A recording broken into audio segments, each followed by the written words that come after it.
Fala pessoal, bem-vindos então à nossa última aula de tutela provisória.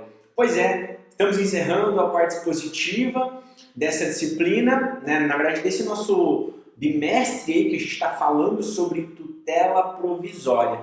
Né? A gente vai encerrar falando da tutela da evidência que está prevista lá no artigo 311. Bom, recapitulando então, nós já falamos da tutela provisória de urgência, né? Nós falamos que a tutela provisória se divide em urgência e evidência, falamos das espécies de tutela de urgência, antecipada e cautelar, falamos também que ambas podem ser requeridas de forma incidente ou antecedente. E agora vamos falar da tutela da evidência. E se vocês se recordarem daquela nossa classificação, a tutela provisória pode ser ou de urgência ou da evidência. Então agora a gente esquece a urgência e vamos falar exclusivamente sobre tutela da evidência que está prevista lá no artigo 311 do Código de Processo Civil. Bom, coloquei aqui primeiro para vocês para eu poder falar dos aspectos introdutórios em relação à tutela da evidência. Bom, na verdade eu já acabei mencionando muita coisa, no sentido de que a tutela da evidência, ela não necessita de urgência. Não há a comprovação, a necessidade de pedido fundado em urgência sobre aí então a tutela da evidência. Ela se funda unicamente no requisito probabilidade do direito. Tá bom? Então ela é uma tutela provisória que precisa unicamente da comprovação de um requisito, que é o requisito da probabilidade do direito. Beleza? Vamos já para o conceito? Vou ditar um conceitinho para vocês então. Vamos lá. Conceito, 2 pontos. A tutela da evidência baseia-se exclusivamente no alto grau de probabilidade do direito invocado, concedendo, desde já, aquilo que muito provavelmente virá ao final. Ponto. Vou repetir, tá? A tutela da evidência baseia-se exclusivamente no alto grau de probabilidade do direito invocado, concedendo, desde já, aquilo que muito provavelmente virá ao final. Ponto, abre parênteses, Leonardo Ferres Ribeiro, é o conceito do professor Leonardo. Bom, pessoal, se vocês perceberam o que eu falei para vocês aqui no conceito, o que eu ditei para vocês no conceito, ela é baseada no alto grau de probabilidade. Ou seja, lembra quando a gente falou da teoria da gangorra, que uma das pontas, eu ainda fiz o exemplo assim para vocês, né? Que uma das pontas, então, a gente tinha o perigo de dano e na outra ponta a gente tinha a probabilidade do direito? Pois bem, aqui na tutela da evidência a gente não tem uma gangorra, porque eu não tenho o requisito da probabilidade. Ou seja, é unicamente probabilidade do direito. Eu tenho 100% de probabilidade do meu direito. Lembra que aqui a gente está falando ainda de uma tutela provisória e, portanto, a cognição ela é sumária, certo? O juízo é de probabilidade, não é de certeza. Tá legal? Se atentem, porque aqui não é evidente o meu direito. Não. A única coisa da tutela da evidência que ela significa é altamente provável que você tenha êxito nessa demanda. Mas você ainda pode perder, porque a tutela ela é provisória, ela não é uma tutela definitiva. Perfeito? Não se esqueçam disso. Não é que, nossa, é evidente o direito, então não tem como fazer prova em contrário. Não, tem sim, tá? Porque ainda a gente está falando de um juízo de probabilidade. Agora vem aqui comigo, que eu quero contar uma coisinha para vocês. Qual é a real intenção? O que está por trás dessa tutela da evidência? Falando de muita prática, assim, tá? O que para mim faz muito sentido, e aqui a gente poderia falar que ela veio de uma técnica monitória e podia trazer um pouco mais de profundidade nessa parte teórica, mas eu já quero ir para a prática, eu quero ir para um exemplo prático que eu acho que vai ficar bem fácil de vocês entenderem. Olha só, por que a tutela da evidência ela é muito útil? E ela é uma inovação do código, porque a gente não tinha, ao menos com essa nomenclatura, no código passado, né, chamado então de tutela da evidência. É uma novidade do CPZ de 2015. E para que serve? Quando vocês pensam em tutela da evidência? Olha o que eu vou falar para vocês agora. Perguntinha. Quem suporta o ônus da demora do processo? Quem suporta o ônus da demora do processo? Pensa um pouquinho. Professor, não entendi. Como assim? Olha só. Quem suporta o ônus da demora do processo? Quem é o mais prejudicado se o processo demorar? Ou a quem a demora do processo ela beneficia? Tá? Pensaram? O que vocês acham? É óbvio que a demora do processo prejudica o autor e beneficia o réu, porque o autor ele está buscando um direito que só vai ser decidido por meio de uma sentença em cognição exauriente, inclusive após o esgotamento de todos os recursos, com o consequente trânsito em julgado. Ou seja, o autor ele passa o processo inteiro sem poder usufruir aquele direito. E aí nesse sentido que entram as tutelas provisórias. Tá? Se tiver urgência, a gente não cai na tutela da evidência. Tá? Aqui eu estou falando de uma tutela provisória que não tem urgência. Então por que a tutela da evidência ela existe? Para inverter esse suportar o ônus da demora do processo. Porque se eu tenho um alto grau de probabilidade, eu inverto o ônus da demora do processo e eu passo esse ônus da demora do processo para o réu. Porque aí, eu, autor, já consigo usufruir do meu direito. Eu não tenho urgência. É simplesmente pelo fato de, uma das hipóteses do artigo 311 que a gente vai ver daqui a pouco, eu preencher uma daquelas hipóteses, eu posso, enquanto autor, usufruir do direito sem uma sentença e sem uma urgência, certo? Então a gente pode dizer sim que a tutela da evidência ela tem um caráter satisfativo, por isso ela se aproxima muito de uma tutela antecipada, tá? Uma tutela provisória de urgência antecipada. E qual é a sua diferença? A diferença é que a tutela da evidência não tem urgência. Ela não tem urgência. Eu não estou numa situação de perigo, de dano ou de risco ao resultado útil do meu processo. Eu simplesmente tenho um alto grau de probabilidade. E por isso, na condição de autor, eu vou inverter o ônus da demora do processo. Eu, autor, agora passo a usufruir como se eu tivesse ganho aquela causa já. Lógico, a tutela provisória tem responsabilidade objetiva, pode ser exigido caução. Tudo que nós falamos de tutela provisória se aplica aqui, tá legal? Tudo que nós falamos se aplica, porque a tutela da evidência, ela ainda é uma tutela provisória. Beleza? Pegaram a ideia? Então vamos já, sem maiores delongas, para o nosso artigo 311. Me acompanhem, abram o código de vocês e vamos à leitura do artigo 311, que é o único artigo que fala, que menciona acerca da tutela da evidência no nosso Código de Processo Civil. Então vamos lá. Artigo 311.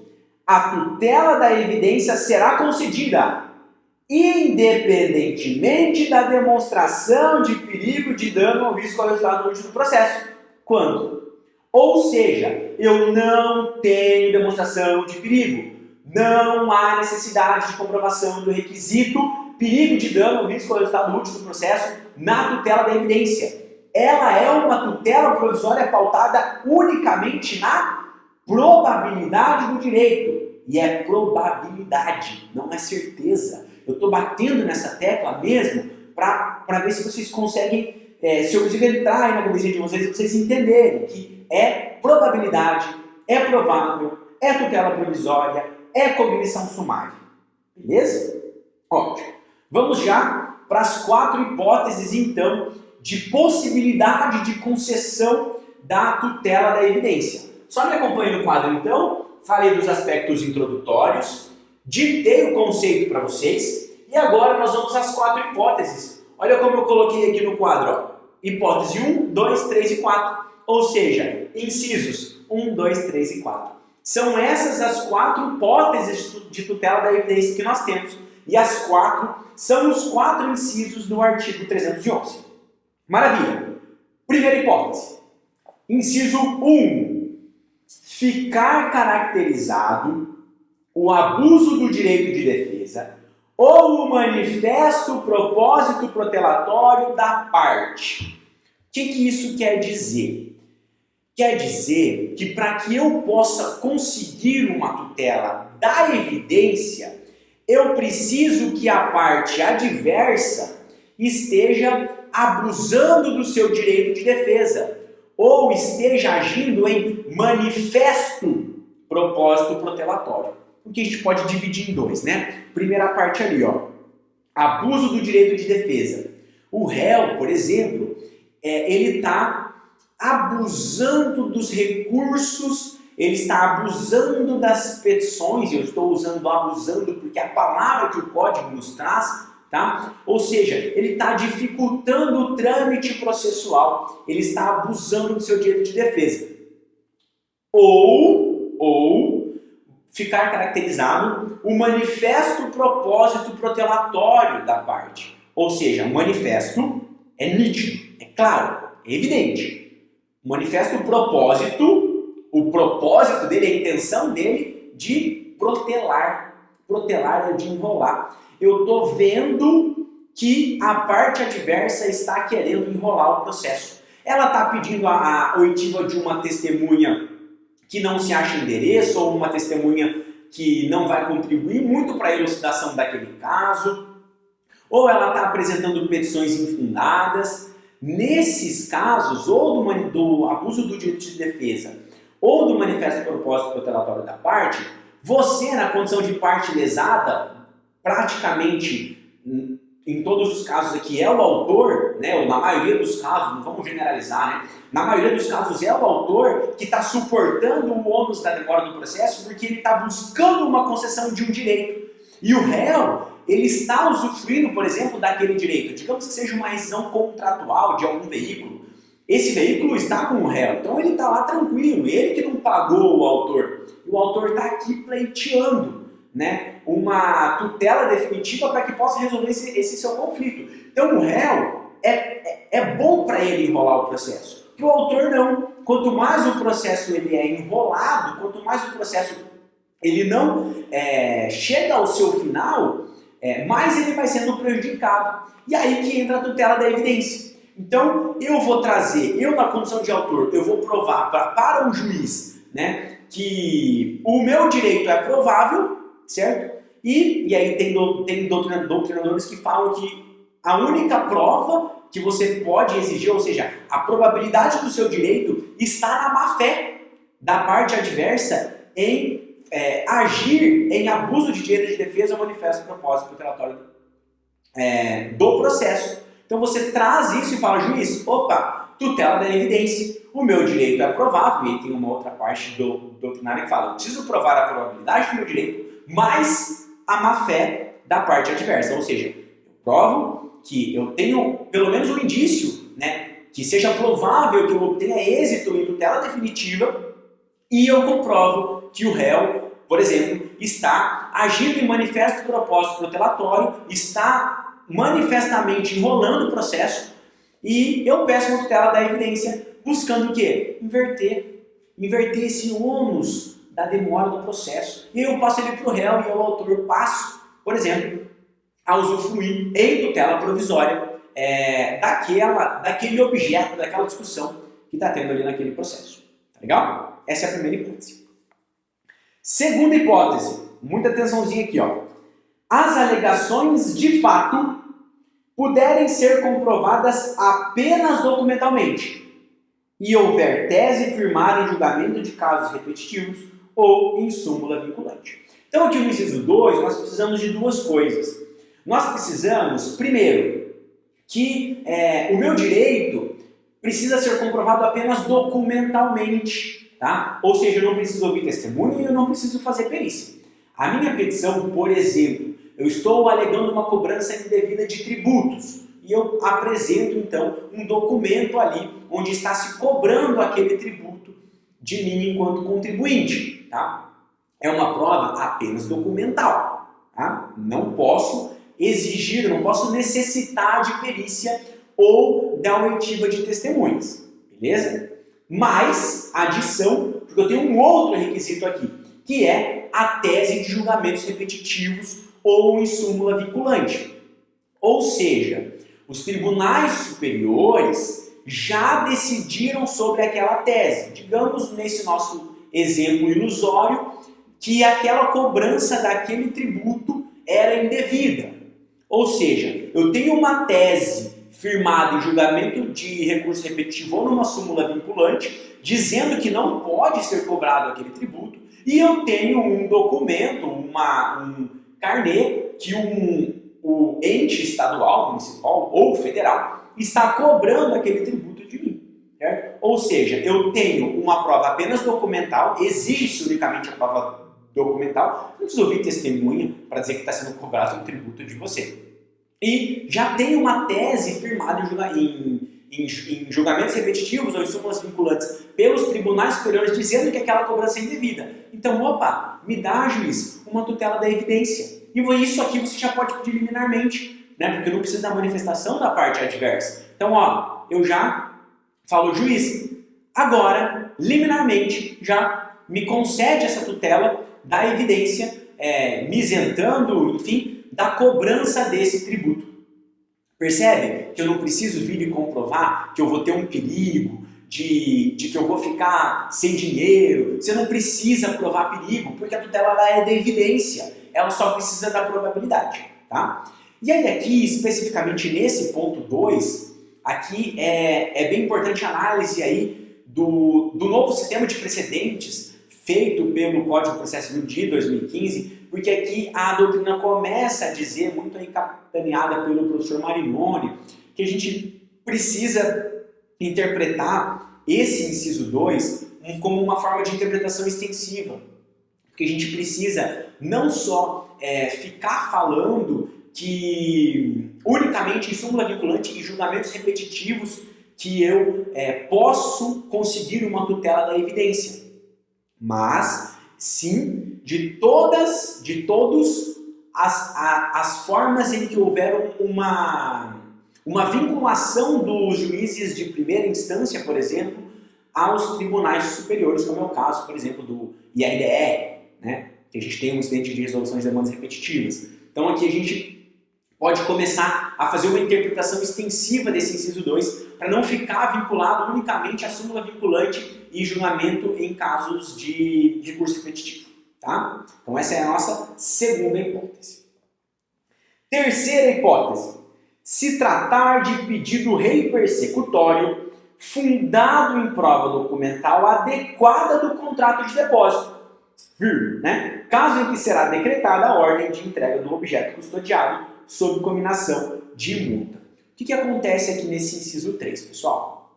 No CPC de 73, nós tínhamos a ação de depósito, né? Que lá era prevista uma liminar que na comprovação de um contrato de depósito, né, que é aquele que você entrega um bem, deixa ele em custódia com outra pessoa, você fazendo uma prova sumária, ou seja, na sua própria petição inicial ali, que você tem aquele contrato de depósito, a parte adversa está com um objeto seu, você ingressava com a ação pelo procedimento da ação de depósito lá, para conseguir de uma forma liminar ser restituído dessa coisa que estava em posse indevida, né? Virou já depositário infiel da parte adversa.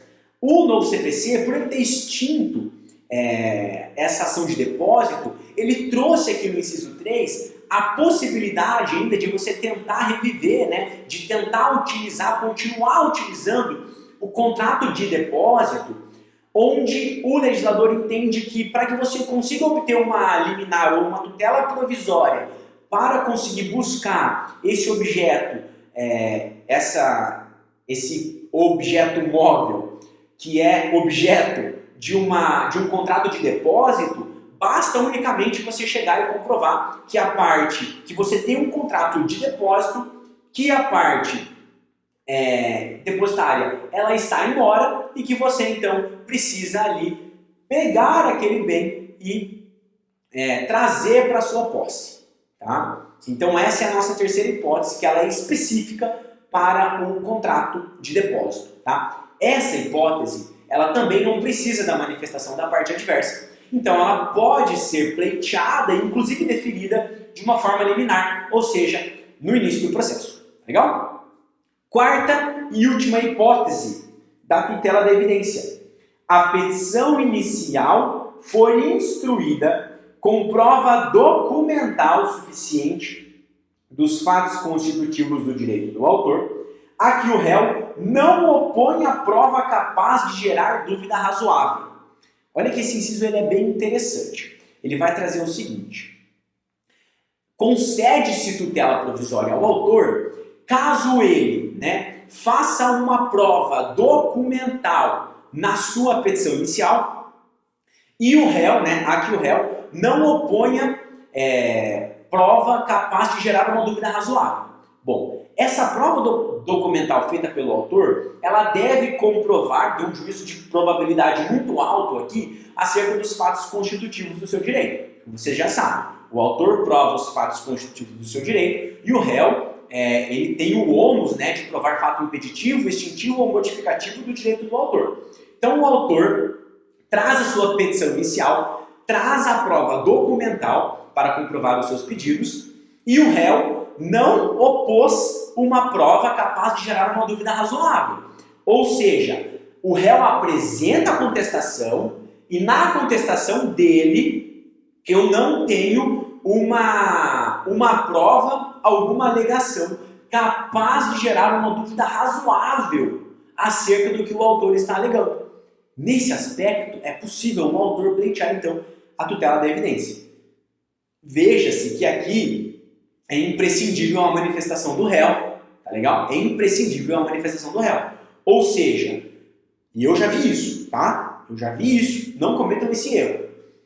Ou seja, o autor na petição inicial não pode alucinar que o réu não vai ter nenhuma prova capaz de gerar dúvida razoável sobre o que ele está alegando. Então, nesse inciso 4, sim, nós precisamos da manifestação do réu para saber se o réu opôs prova para gerar uma dúvida razoável ou não. Então, nesse inciso 4, eu não posso pleiteá-lo de forma liminar, porque eu preciso da manifestação do réu para saber se ele opôs ou não opôs uma dúvida razoável ao fato constitutivo comprovado por prova documental alegado pelo autor na sua petição inicial. Perfeito? E aí que vem a dica de ouro agora. Olha só. Sempre, tá, pessoal, aí, quando vocês forem fazer uma réplica, ou também chamada de impugnação à contestação, deem uma olhadinha se não é o caso de uma tutela da evidência, tá? Deem uma olhadinha para ver se vocês não conseguem pleitear desde logo, ou seja, já na réplica, uma tutela da evidência. Mas por que, professor, conseguiu uma tutela da evidência agora? Bom, olha só a dica de ouro do professor. Vocês podem pedir, não só na réplica, mas em como todo curso processual, uma tutela da evidência. Inclusive na sentença. Mas por que eu vou pedir uma tutela provisória na réplica ou por que eu vou pedir uma tutela provisória na sentença? Quando da anulação de uma sentença? Bom, a tutela provisória, se ela for concedida ou confirmada ou até mesmo revogada em sentença, de acordo com o inciso 5 do parágrafo 1º do artigo 1012, a apelação não terá efeito suspensivo. Ou seja, você consegue quebrar o efeito suspensivo de um recurso de apelação por meio de uma tutela provisória da evidência. Porque a tutela provisória da evidência ela também é uma tutela provisória de urgência. Daí a importância também de se pleitear uma tutela provisória da evidência. E, obviamente, também se for na réplica, porque aí você vai estar conseguindo inverter o ônus dessa demora do processo, e você vai jogar o ônus para o réu, enquanto você, autor, pode usufruir desde logo, obviamente, se for o caso, daquele direito que está sendo objeto do processo. Tá legal? Para finalizar, tudo isso que eu falei, o parágrafo único do artigo 311, ele vai trazer que somente os incisos 2 e 3 é possível a concessão de forma liminar. Foi basicamente o que nós já falamos aqui. Ou seja, nessa hipótese do inciso 4, que nós falamos que o réu não pode opor prova para gerar dúvida razoável, e no inciso 1, que fala do abuso de direito do manifesto propósito protelatório da parte, aqui eu não consigo ter uma tutela liminar. Ou seja, eu não consigo que ela seja deferida de forma liminar. Por quê? Porque aqui eu preciso da efetiva manifestação do réu. Eu preciso do réu se manifestando para saber se eu vou conseguir uma tutela da evidência ou não. E nas outras duas hipóteses, inciso 2 e 3, quando ele fala de prova documental mais julgamento repetitivo ou súmula vinculante, ou quando ele fala de pedido persecutório fundado em contrato de depósito, eu posso conceder de uma forma liminar, ou seja, no início do processo.